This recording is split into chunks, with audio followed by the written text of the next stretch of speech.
پێشانگەکەی ئەمڕۆمان تایبەتە بە دوو مناڵی خاوەن پێداویستی تایبەت کە ئیکیان دواکەوتنی ژیری هەیە ئیکیان داون سیندرۆمە.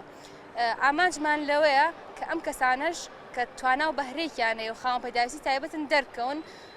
و داهاتێکی خۆیان هەبێ، یعنی کەسانی ترکە خێزانێکی تر مناڵێکی خاوەن پێداویستی تایبەتیان هەیە ئومێدیان هەبێت و بزانن کە ئەم مناڵانەش بەهران هەیە توانان هەیە و ئەتوانن بەهرەکانی خۆیان پیشان بن.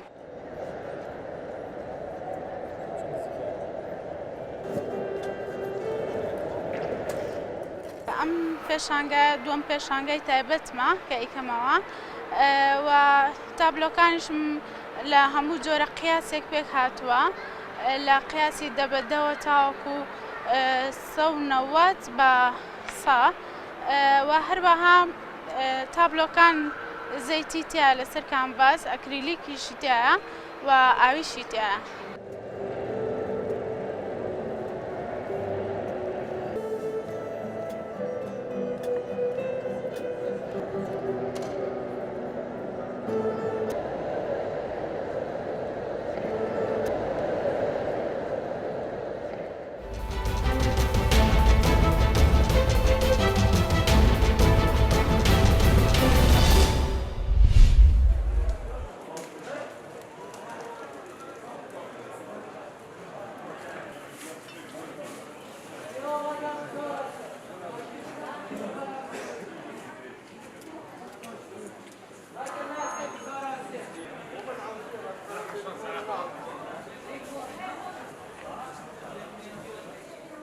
ابخو بازار ما همي اوه گیرده گنج بیت مثلا پیرامیر بیت پیراژن بیتن یکیش بیت کار بیت یعنی همي تين واري حاس اعمال کن وکی تسيكي جدا سيكا كنت بيجن تشتكى بكيف خود فروشن يعني هنا وقت بيجي افريحه مثلا قيمتي هنديه هم درس هندي فروشان مثلا سعرك سعرها بكيف خود فروشن او ريحوانا خو گرتن نينا وكي وانا بيجي امشين بيجن مثلا سيروجا ام دي جرنتي دينكو اف بينا خو بگیرن.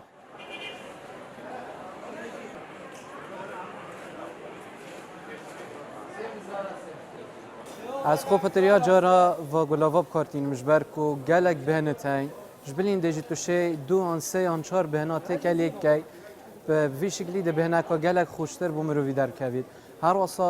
بهایت ویشت گنجاین یعنی بهایت گلک ارزان تای و حجمت بچیک جیت یعنی هندک حجمت هی توشه مروف گل خوب کار بینید بری کا خدا انجب کتت پانتورون خدا بو یعنی اینا اونو برنس وکترن مروف شتا جایی که بری شتوی جهی دشت و گلاواب خدا کرد.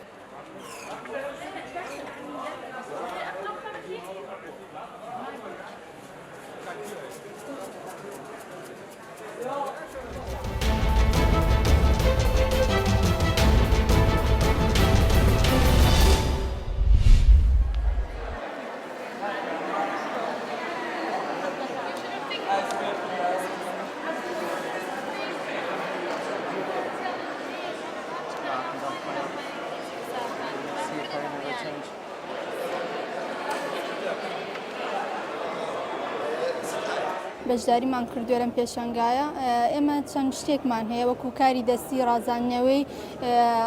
ڕۆژی لەدایکبوون و سینی خەنەبەندان و بوو گواستنەوە و هەروە سیارەی ڕازێنینەوە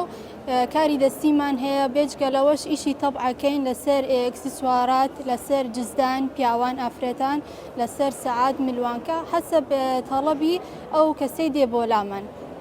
تر بەشێ لە کارەکانمان ئەمڕۆ هێناوەتە ئێرە تا خەڵک بیبین و پێ ئاشنا بن.